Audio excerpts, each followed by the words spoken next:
Hello friends, welcome back to our channel. Friends, ఈ వీడియోలో మనం ఈరోజు అన్ని న్యూస్ పేపర్లో వచ్చినటువంటి ఇంపార్టెంట్ ఎడ్యుకేషన్ అప్డేట్స్తో పాటు చాలా ముఖ్యమైనటువంటి కరెంట్ అఫైర్స్ కూడా రావడం జరిగింది. సో వాటన్నిటి గురించి వన్ బై వన్ ఈ వీడియోలో అయితే చూద్దాం. సో వీడియో చూస్తున్న ప్రతి ఒక్కరు వీడియోని ఖచ్చితంగా లైక్ చేయండి. డైలీ 1 to 2 hours వర్క్ చేసి దాదాపుగా 8 న్యూస్ పేపర్ చదివి మీకు ఇన్ఫర్మేషన్ అయితే అందించడం జరుగుతుంది. చాలామంది చూస్తున్నారు కానీ లైక్ చేయట్లేదు, ఖచ్చితంగా లైక్ చేయండి. సో ఈ వీడియోకి అయితే నేను 1000 లైక్స్ ఎక్స్పెక్ట్ చేస్తున్నాను. సో ఇది ఎవరికైతే యూజ్ ఉంటుందో వారికి షేర్ చేయండి. అదేవిధంగా సబ్స్క్రైబ్ చేసుకొని చూడండి. రెగ్యులర్గా మీకు జాబ్ అప్డేట్స్ అంతాయి. మన ఛానల్కి సంబంధించినటువంటి టెలిగ్రామ్ గ్రూప్లో కూడా జాయిన్ కాండి. సో దాంట్లో కూడా రెగ్యులర్గా జాబ్ అప్డేట్ షేర్ చేస్తున్నాను. సో మన టెలిగ్రామ్ గ్రూప్లో 12,000 అబోవ్ మెంబర్స్ అయితే ఉంటారు. సో మీరు ఛానల్ లోగో చూసుకొని కన్ఫర్మ్ చేసిన తర్వాత SJTutorial అఫీషియల్ అని చెప్పేసి నేమ్ ఉంటుంది.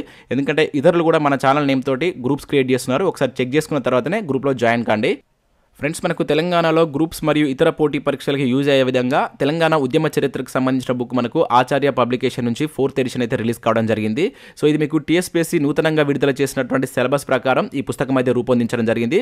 సో చాలా బాగుంది. సో ఈ బుక్తో పాటుగా మీకు ఉచితంగా ఒక బుక్లెట్ కూడా వీళ్ళు ఇవ్వడం జరుగుతుంది. దానిలో మీకు ప్రీవియస్ క్వశ్చన్ సంబంధించినటువంటి సమగ్ర సమాచారానికి సంబంధించి అయితే ఉంది. ఇంకా అదే కాకుండా మనకు మారుతున్నటువంటి ఈ పోటీ పరీక్షలకు అనుగుణంగా సో మనకి ఏదైతే స్టేట్మెంట్ బేస్డ్ క్వశ్చన్స్ ఉంటున్నాయి కదా, సో వాటికి ఆన్సర్ చేసే విధంగా వీళ్ళైతే సిలబస్ను దీనిలో రూపొందించడం జరిగింది. సో ఇటీవల కాలంలో జరిగినటువంటి Tspscకి సంబంధించిన ఎగ్జామ్స్లో చాలా క్వశ్చన్స్ ఈ బుక్ అయితే కవర్ చేయడం జరిగింది. సో ప్రజెంట్ ఇది మనకు తెలంగాణలో ఉన్నటువంటి అన్ని ప్రముఖ బుక్ స్టాల్లో అయితే అందుబాటులో ఉంది. సో మీరు ఇక్కడ చూడవచ్చు, దానికి సంబంధించినటువంటి ఉచిత బుక్లెట్. దీనిలో మీకు ప్రీవియస్ క్వశ్చన్ సంబంధించినటువంటి కంప్లీట్ అనాలిసిస్ అయితే ఉంది. ఇంకా దాంతోపాటుగా ఇక్కడ దీనికి సంబంధించినటువంటి బుక్లో ఉన్నటువంటి కొన్ని ఇంపార్టెంట్ చాప్టర్స్ కూడా ఇక్కడ మీరు అయితే చూడవచ్చు. సో ఏదైతే మనకు ఉద్యమ చరిత్ర ఉండేటువంటి కొన్ని ఇంపార్టెంట్ సంస్థలు కావచ్చు, వాటికి సంబంధించి ఇట్లా మీకు టేబుల్ రూపంలో ఈజీగా గుర్తుండే విధంగా ఈ బుక్లో అయితే ఇవ్వడం జరిగింది. ఒకసారి అయితే మీరు ఇప్పటివరకు తెలంగాణ ఉద్యమ చరిత్ర బుక్ కనుక తీసుకోకుండా ఉన్నట్లయితే ఈ బుక్ తీసుకునేటువంటి ప్రయత్నం చేయండి. ప్రతి బుక్ స్టాల్లో మీకు ఇదైతే అందుబాటులో ఉంది. ఆచార్య పబ్లికేషన్ నుంచి రిలీజ్ అయినటువంటి తెలంగాణ ఉద్యమ చరిత్ర. ఫ్రెండ్స్, ఈరోజు అప్డేట్స్ కనుక చూసినట్టయితే మనకు ఫస్ట్ అప్డేట్ వచ్చేసి 28 పోస్టులకు నోటిఫికేషన్ ఎప్పుడు అనే టైటిల్ తోటి దిశ న్యూస్ పేపర్లో ఒక అప్డేట్ ఇక్కడ మనం చూడవచ్చు. DAO పరీక్షను వాయిదా వేయాలి, నిరుద్యోగులు డిమాండ్ అంటే ఇక్కడ చూడవచ్చు. సో రాష్ట్రంలోని పలు శాఖల్లో ఖాళీల భర్తీకి ప్రభుత్వం ఇటీవల నోటిఫికేషన్ విడుదల చేసింది. సో ఆ బాధ్యతలను Tspscకి అప్పగించింది. కాగా డివిజనల్ అకౌంట్ ఆఫీసర్ DAO 53 పోస్టులకు తొలుతగా నోటిఫికేషన్ ఇచ్చారు. కాగా దరఖాస్తు గడువు ముగిశాక మరో 28 ఖాళీలను అధికారులు గుర్తించారు. అయితే ఈ నెల 26వ తేదీన నోటిఫికేషన్ ఇచ్చినటువంటి 53 పోస్టులకు గాను Tspsc పరీక్ష నిర్వహించనుంది.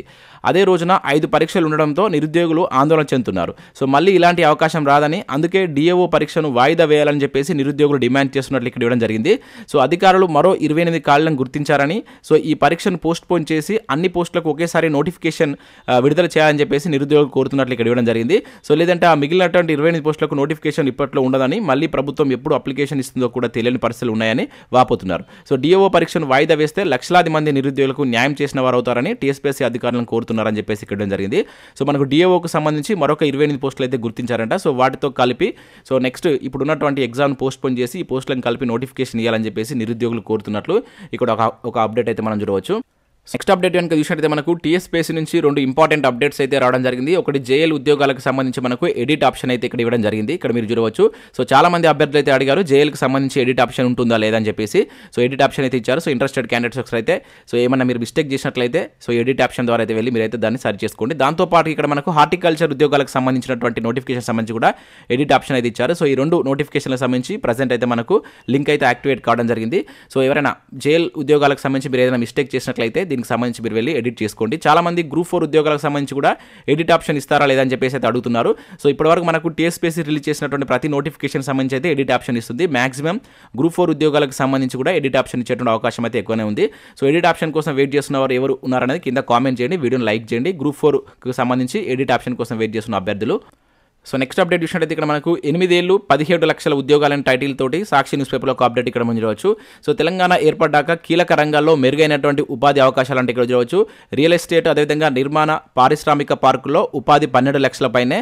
సో ఫార్మాలో 1.2 lakhs పైన కొలువులు అండ్ ఫుడ్ ప్రాసెసింగ్లో 75,000 అండ్ TS ఐపాస్ ద్వారా ఆయా రంగాలలో 2.5 లక్షల పెట్టుబడులు అని చెప్పేసి ఇక్కడ ఇచ్చారు. సామాజిక ఆర్థిక రంగ సర్వే 2023లో వెల్లడి అని చెప్పేసి ఇక్కడ చూడవచ్చు. సో రాష్ట్రంలో ప్రభుత్వ ఉద్యోగాలకు పెద్ద ఎత్తున నోటిఫికేషన్లు వస్తున్నాయి. సో ఇటీవల కాలంలో గ్రూప్ 1 మొదలు అన్ని రకాల ఉద్యోగాలకు ప్రభుత్వం భారీ ఎత్తున ప్రకటనలు జారీ చేస్తుంది. సో ప్రభుత్వ లెక్కల ప్రకారం ఇటీవల దాదాపుగా 60,000 ఉద్యోగాలకు ఆర్థిక శాఖ అనుమతులు మంజూరు చేసింది. మరి ప్రైవేట్ రంగంలో ఉపాధి కల్పన ఎలా ఉంది? సో తెలంగాణ ఏర్పడ్డాక మనకు ఏ రంగంలో ఎంత ఉపాధి అవకాశాలు మెరుగయ్యాయని చెప్పేసి ఇక్కడ మనం చూడవచ్చు. సో ఈ ప్రశ్నకు అసెంబ్లీలో బడ్జెట్ సమావేశాల సందర్భంగా రాష్ట్ర ప్రభుత్వం విడుదల చేసినటువంటి సామాజిక ఆర్థిక సర్వే 2023 సమాధానం ఇచ్చిందంటూ ఇక్కడ ఇవ్వడం జరిగింది. సో దానికి సంబంధించి ఇక్కడ మనం చూసినట్లయితే గత 8 ఏళ్లుగా రాష్ట్రంలో ప్రైవేట్ సంస్థల యొక్క కంపెనీల యొక్క పెట్టుబడులకు సంబంధించి ఇక్కడ మనకు ఒక టేబుల్ రూపంలో ఇచ్చారు. దాంతోపాటుగా సో ప్రైవేట్ రంగంలో గత 8 ఏళ్లలో ఉన్నటువంటి ఉపాధి ఏ విధంగా ఉందని చెప్పేసి ఇక్కడ చూడవచ్చు. రియల్ ఎస్టేట్ కావచ్చు, అదేవిధంగా ఐటీ అండ్ అదేవిధంగా టెక్స్టైల్స్, ఫార్మా, ఇట్లా ఏ రంగంలో ప్రైవేట్ ఉద్యోగాలు ఎన్ని ఇప్పటి వరకు తెలంగాణలో ఇచ్చారనేటువంటి డీటెయిల్స్ అయితే ఇచ్చారు. ఓవరాల్ ఇక్కడ మొత్తం 17 లక్షల ఉద్యోగాలు ఇచ్చారని చెప్పేసి అయితే ఇక్కడ మనకు సాక్షి న్యూస్ పేపర్లో ఒక అప్డేట్ అయితే రావడం జరిగింది. సో నెక్స్ట్ అప్డేట్ కనుక చూసినట్లయితే మనకు ఎస్ఎస్సి జీడీ కానిస్టేబుల్కి సంబంధించి 22 వేకెన్సీ లిస్ట్ అయితే రిలీజ్ చేశారు. దాదాపుగా 46,000 ఉద్యోగాలకు సంబంధించినటువంటి వేకెన్సీస్ లిస్ట్ అయితే వచ్చేసింది. సో దీనిలో మీకు కంప్లీట్ ఎక్కడ ఎన్ని వేకెన్సీస్ ఉన్నాయి, ఏ రాష్ట్రంలో ఎన్ని వేకెన్సీస్ ఉన్నటువంటి డీటెయిల్స్ అయితే ఇక్కడ ఇచ్చారు. సో ఆల్రెడీ అప్లై చేసిన అభ్యర్థులు కావచ్చు, అప్లై చేయాలనుకుంటున్న అభ్యర్థులు ఒకసారి దీన్ని చూసేటువంటి ప్రయత్నం చేయండి. సో మనకు అంతకుముందు 45,000 వేకెన్సీస్ ఉండేది. ఇప్పుడు ఒక 1000 వేకెన్సీస్ పెంచుతూ మొత్తం 46,000 వేకెన్సీస్ సంబంధించినటువంటి టెంటేటివ్ లిస్ట్ అయితే మనకు ఎస్ఎస్సి రిలీజ్ చేయడం జరిగింది. సో ఇవి మనకు వివిధ న్యూస్ పేపర్ వచ్చినటువంటి education updates. Next current affairs చూద్దాం. చాలా తక్కువ ఎడ్యుకేషన్ అప్డేట్స్ అయితే ఈరోజు రావడం జరిగింది. సో ఇక్కడ కరెంట్ అఫేర్స్ అయితే చూద్దాం. సో ప్రతి ఒక్కరు వీడియోని లైక్ చేయండి. So education updates, current affairs ఒకే వీడియోలో మీకు అందించడం జరుగుతుంది. సో ఫస్ట్ కరెంట్ అఫేర్ కనుక చూసినట్లయితే ఇక్కడ మనకు 17 లక్షల కోట్ల లక్ష్యంగా యూపీ గ్లోబల్ ఇన్వెస్టర్ల సదస్సు అని చెప్పేసి ఇక్కడ ఒక ఇంపార్టెంట్ కరెంట్ అఫేర్ చూడవచ్చు. నేడు ప్రారంభించినటువంటి ప్రధాని మోడీ అని చెప్పేసి ఇచ్చారు. సో 1,00,000 కోట్ల ఆర్థిక వ్యవస్థ ఉన్న అతిపెద్ద రాష్ట్రంగా మారినటువంటి ఉత్తరప్రదేశ్లో ప్రభుత్వం భారీ ఎత్తున నిర్వహించున్నటువంటి 3 రోజుల ఇన్వెస్టర్ల సదస్సును ప్రధాని మోడీ గారు అయితే ప్రారంభించున్నారు. శుక్రవారం ఈ సదస్సును ప్రారంభించి ఇన్వెస్టర్లను, పారిశ్రామికవేత్తలను ఉద్దేశించి ప్రసంగిస్తారని చెప్పేసి ఇక్కడ ఇచ్చారు. సో మన క్వశ్చన్ ఏ విధంగా అడగడానికి ఛాన్స్ ఉంటుందంటే, ఇటీవల అతిపెద్ద గ్లోబల్ ఇన్వెస్టర్ల సదస్సు ఏ రాష్ట్రంలో జరిగిందని చెప్పేసి అడగడానికి ఛాన్స్ ఉంటుంది. చాలా ఇంపార్టెంట్, ఉత్తరప్రదేశ్ వేదికగా జరుగుతుంది. దీన్ని ఈరోజు మనకు మోడీ గారు అయితే ప్రారంభించున్నారు. అండ్ నెక్స్ట్ విషయంలో అయితే మనకి ఇక్కడ జహీరాబాద్లో విద్యుత్ వాహనాల తయారీ అంటే ఇక్కడ చూడవచ్చు. సో రూపాయలు 1000 కోట్లతో కేంద్రం ఏర్పాటు, ప్రభుత్వంతో మహీంద్రా సంస్థ ఒప్పందం, సుమారు 1000 మందికి ఉపాధి అంటే ఇక్కడ చూడవచ్చు. సో మహీంద్రా అండ్ మహీంద్రా సంస్థ మొబిలిటీ ఎలక్ట్రిక్ వాహనాల తయారీ కేంద్రాన్ని తెలంగాణలో ఏర్పాటు చేయనున్నట్టు ప్రకటించింది. ప్రస్తుతం జహీరాబాద్లో ఉన్నటువంటి తమ ప్లాంట్కు అనుబంధంగా దీన్ని స్థాపిస్తామని తెలిపింది. సో ఈ మేరకు ఆ సంస్థ తెలంగాణ ప్రభుత్వంతో అవగాహన ఒప్పందం కూర్చుకున్నట్లుగా ఇక్కడ ఒక అప్డేట్ అయితే చూడవచ్చు. సో ఇటీవల కాలంలో మనకి ఎలక్ట్రిక్ వాహనాలకు సంబంధించి చాలా వార్తలు వస్తున్నాయి.